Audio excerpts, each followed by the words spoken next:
नमस्कार दोस्तों, जय हिंद जय भारत। दोस्तों, ये वैकेंसी निकली हुई है डिपार्टमेंट ऑफ स्पेस यानी इंडियन स्पेस रिसर्च ऑर्गेनाइजेशन यानी इसरो के अंतर्गत। इसमें सहायक कनिष्ठ यानी इसके अंदर junior personal assistant, upper division clerk यानी एलडीसी, यूडीसी, स्टेनोग्राफर और असिस्टेंट की भर्ती है। दोस्तों, इसके अंतर्गत मेल, फीमेल और भूतपूर्व सैनिक अप्लाई कर सकते हैं। साथ ही इसके अंतर्गत पीडब्ल्यूडी कैंडिडेट भी अप्लाई कर सकते हैं।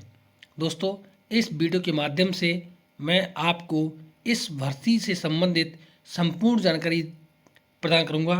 कितनी वैकेंसी हैं, कितने सैलरी रहेगी, किस पद के लिए किस कैटेगरी से सीटें रिजर्व की गई हैं, वो सारी जानकारी इस वीडियो के माध्यम से दी जाएगी। दोस्तों, आपसे अनुरोध है, अगर आपने यहाँ पर नए हैं तो यहाँ पर सब्सक्राइब करें, साथ ही दोस्तों को ज़रूर शेयर करें। आपके शेयर करने से किसी भाई को जॉब मिलती है तो इसमें आपका बहुत ही महत्वपूर्ण सहयोग होगा। आप सहयोग करें और दोस्तों तक ये वीडियो ज़रूर शेयर करें। दोस्तों, जैसा कि आप देख पा रहे हैं, Indian Space Research Organisation Department of Space सेंट्रीज यूनिट्स के अंतर्गत ये वैकेंसी है। इसके अंतर्गत के लिए दिया हुआ है, आप हिंदी इंग्लिश दोनों में दिया हुआ है, यानी भारतीय अंतरिक्ष अनुसंधान संगठन अंतरिक्ष विभाग के केंद्र ऑब्लिक यूनिट में सेवा करने वाले प्रमोचकों, रॉकेट एवं संचार, दूसरा संवेदन उपग्रहों का डिजाइन, निर्माण क्षमता का विकास करने एवं उनके बाद उन्हें प्रमोचित करने हेतु अंतरिक्ष अनुप्रयोग, अंतरिक्ष विज्ञान प्रौद्योगिकी के विकास में अनुसंधान विकास गतिविधियों में संलग्न रहता है। ये इसरो टीम का मुख्य आरक्षण मोटो है। दोस्तों, ये वैकेंसी देखो, इसके अंदर क्लियर दिया गया है। 10 वैकेंसी जनरल के लिए हैं, 8 ओबीसी के लिए, 2 एससी, 4 एसटी, 2 ईडब्ल्यूएस, टोटल 26 है। इसके अलावा पीडब्ल्यू के लिए 1 पद है और 1 पद है एचएच और 2 पद है हमारे भूतपूर्व सैनिक के लिए। इसके अलावा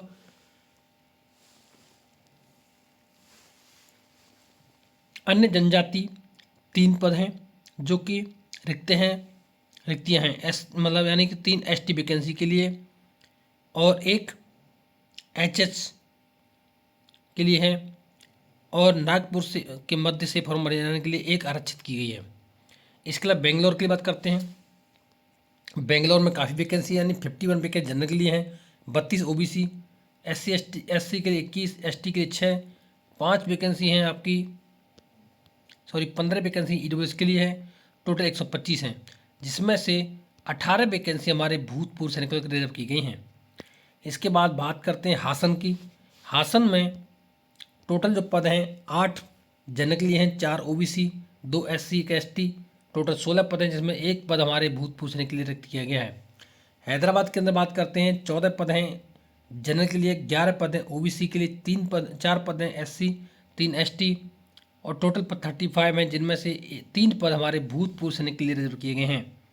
उसके बाद श्रीहरिकोटा की बात करते हैं। श्रीहरिकोटा के अंतर्गत टोटल जो वैकेंसी हैं वो 27 जनरल के लिए हैं, 11 वैकेंसी ओबीसी के लिए हैं, 8 वैकेंसी एसटी के लिए हैं, 3 एससी के लिए हैं, 5 वैकेंसी ईडब्ल्यूएस के लिए हैं, टोटल 54 है। इसके अंतर्गत 10 वैकेंसी हमारे भूतपूर्व सैनिक के लिए दी गई है। त्रिवेंद्रपुरम की बात करते हैं, जहाँ में टोटल 40 जनरल के लिए हैं और 24 vacancy OBC, 10 SC, 1 ST, 8 EWS के लिए, टोटल 83 वैकेंसी हैं, जिनमें 13 वैकेंसी हमारे भूतपूर्व सैनिक के लिए दी गई हैं। दोस्तों, बात करते हैं टोटल जो वैकेंसी हैं उनमें से 47 वैकेंसी हमारे भूतपूर्व सैनिक के लिए दी गई हैं। अनेक स्थानों पर जो वैकेंसी हैं उनमें से 47 पद भूतपूर्व सैनिक के लिए हैं, 150 पद जनरल के लिए हैं, 90 पद ईडब्ल्यूएस के लिए हैं, अपना ओबीसी के लिए हैं, 47 एससी, 18 एसटी, टोटल 34, टोटल जो वैकेंसी ईडब्ल्यूएस के लिए 34 और टोटल है 339। दोस्तों इसके अंतर्गत कुछ अन्य पद हैं जैसे कि कनिष्ठ बैक सहायक यानी जूनियर पर्सनल असिस्टेंट का, ये पद अलग हैं। आप ये देख सकते हैं जो पहले जो पद थे ये के लिए दिया गया था, ये था असिस्टेंट के। अब इससे नीचे की जो पोस्ट है वो है junior assistant, junior personal assistant. इसके अंतर्गत जो पद दिए गए हैं वो इस प्रकार से हैं। बेंगलोर के अंदर 7 पद हमारे भूतपूर्व सैनिक के लिए दिए गए हैं। टोटल 29 जनरल के लिए, 12 ओबीसी के लिए, 10 पद एससी, 4 एसटी, 5 वैकेंसी ईडब्ल्यूएस के लिए और टोटल 60 हैं, जिसमें से 7 पद हमारे भूतपूर्व सैनिक के लिए हैं। उसके बाद बात करते हैं हासन की। हासन में कोई भी पद भूतपूर्व सैनिक के लिए नहीं है, लेकिन हैदराबाद में टोटल एससी के लिए 7 हैं, 4 ओबीसी के लिए, 3 एससी के लिए, 1 एसटी के लिए, टोटल 16 पद हैं। 16 में से 2 पद हमारे भूतपूर्व सैनिक के लिए निर्धारित किए गए हैं। उसके बाद बात करते हैं श्रीहरिकोटा की। श्रीहरिकोटा से 12 पद हैं 12 जनरल के लिए, 5 हैं ओबीसी, 3 एससी, 2 एसटी और जिसमें 4 पद हमारे भूतपूर्व सैनिक के लिए दिए गए हैं। उसके बाद तिरुवनंतपुरम के अंदर 2 पद हमारे भूतपूर्व सैनिक के लिए हैं। टोटल जो है 15 वैकेंसी दी गई हैं इसके अंतर्गत। उसके बाद बात करते हैं अपर श्रेणी लिपिक। अपर श्रेणी लिपिक के अंतर्गत जो पद हैं यानी यूडीसी के अंतर्गत एक पद दिया गया है बेंगलोर से और स्टेनोग्राफर के लिए भी 1 पद दिया गया है बेंगलोर से। उसके बाद है अंतरिक्ष विभाग के अधीन स्वस्थ हेतु भरने हेतु सहायक असिस्टेंट, हैदराबाद में, त्रिवेंद्रपुरम में टोटल और हैदराबाद इनमें, लेकिन इनके अंदर भी और पद अतिरिक्त रिक्त नहीं हैं। दोस्तों जैसा कि आप देख पा रहे हैं इनमें जो पद हैं उसके लिए योग्यता जो दी गई है सहायक अपर श्रेणी लिपिक यानी कि यूडीसी। यूडीसी किसी भी मान्यता प्राप्त विश्वविद्यालय द्वारा न्यूनतम 60% अंकों के साथ आपने पढ़ाई की हो, यानी इसमें स्नातक कर रखी हो। और कनिष्ठ सहायक आश्रित लिपिक यानी जूनियर पर्सनल असिस्टेंट के लिए या स्टेनोग्राफर के लिए किसी भी मान्यता प्राप्त स्कूल द्वारा 60% मार्क के साथ स्नातक किया हो। दोनों के लिए स्नातक मांगा गया है। साथ ही और कंप्यूटर पर कार्य करने निपुणता हो। साथ ही इसके अंदर दिया गया है किसी विश्वविद्यालय द्वारा घोषित न्यूनतम 60% अंकों या इससे द्वारा 10 बिंदु पैमानों पर 6.32 के CGPA के साथ लिखा गया है। दोस्तों स्नातक और स्नातकोत्तर के लिए CGPA प्रतिशतता जो दी गई इसका प्रमाण पत्र आपको अलग से उल्लेख करना होगा।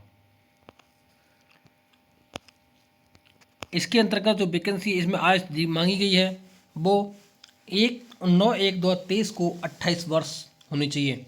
साथ ही अन्य के लिए छूट दी जाती है, जैसे कि अन्य जनजाति अभ्यर्थियों के लिए 33 वर्ष और सेवारत सरकारी कर्मचारी, भूतपूर्व सैनिकों और दिव्यांगजनों, प्रतिभावान खिलाड़ियों, विधवाओं, तलाकशुदाओं, महिलाओं जो अपने पति से न्यायिक रूप से अलग हैं और पुनर्विवाह नहीं किया है, उन्हें भारत सरकार के आदेशानुसार आयु में छूट दी जाएगी। दोस्तों आरक्षण हेतु 40% की कोटी दी गई है, रिजर्वेशन दिया गया है। आवेदन विधि यह है कि आप समान अलग अलग क्षेत्रों के तहत विद्यार्थी अनेक पदों के लिए आवेदन कर सकते हैं। समान अलग अलग क्षेत्रों के अभ्यर्थी विभिन्न पदों के लिए आवेदन कर सकते हैं, परंतु अलग क्षेत्रों में समान पदों के लिए आवेदन नहीं कर सकते। उदाहरण के लिए अहमदाबाद क्षेत्र में पद संख्या 1 सहायक के लिए और बेंगलोर क्षेत्र अंतरिक्ष विभाग के तहत पद प्रक्षेप के लिए आवेदन कर सकता है। हालांकि वह अहमदाबाद के पद संख्या 1 सहायक के लिए तो बेंगलोर में अंतरिक्ष विभाग के तहत पुनः पद संख्या 1 सहायक के लिए आवेदन नहीं कर सकता। यदि दोनों आवेदनों के लिए दोनों पदों के लिए आवेदन करने वाले अभ्यर्थियों को लिखित परीक्षा एक हेतु एक ही समान केंद्र का चयन करना चाहिए। दोस्तों, इसके लिए आप ऑनलाइन 9/20/12/2022 यानी आज से 9/1/2023 के मध्य कर सकते हैं। आपको आवेदन ऑनलाइन करना है। राष्ट्रीय वृत्ति सेवा यानी NCS पोर्टल के तहत पंजीकृत व पात्रता शर्तों पूरा करने होंगे। साथ ही जो कहीं काम कर रहे हैं उनको NOC देनी होगी। आवेदन शुल्क, प्रत्येक आवेदन के लिए 100 रुपये का शुल्क रहेगा। वे अभ्यर्थी जो पद संख्या 1, 2, 3, 4, 5, 6 के लिए आवेदन करने के हेतु इच्छुक हैं उन्हें अलग से 100 रुपये का आवेदन शुल्क देना होगा, या फिर आप ऑफलाइन भी दे सकते हैं। अंतिम तिथि है 9/1/2023। अभ्यर्थी कृपया नोट करें कि किसी भी लंबित असफल लेन देन के लिए इसरो उत्तरदायी नहीं होगा। यदि कोई अभ्यर्थी तत्काल आवेदन शुल्क जमा करना चाहती है तो आवेदन जमा करने के बाद पंजीकरण संख्या दर्शाते हुए उसे एक बेस पृष्ठ दिखाई देगा। दोस्तों, पेमेंट आप ऑनलाइन ऑफलाइन कैसे भी कर सकते हैं। दोस्तों, ये थी इस वैकेंसी में जानकारी। ऐसी ही वैकेंसी जानकारी यहाँ पर आती रहती हैं। आपसे नम्र निवेदन है कि आप वीडियो ज़्यादा से ज़्यादा शेयर करें ताकि हमारे बहुत से भाई हैं उन तक की सूचना पहुँच सके। दोस्तों, ये थी इस वैकेंसी में जानकारी। ऐसी ही वैकेंसी यहाँ पर दी जाती हैं। ये इसका पूरा नोटिफिकेशन आप देख सकते हैं। दोस्तों, आपसे अनुरोध है कि अगर इस वीडियो पर आप नए हैं तो पहले चैनल सब्सक्राइब करें, साथ ही दोस्तों को शेयर जरूर करें। थैंक यू दोस्तों। जय हिंद, जय भारत।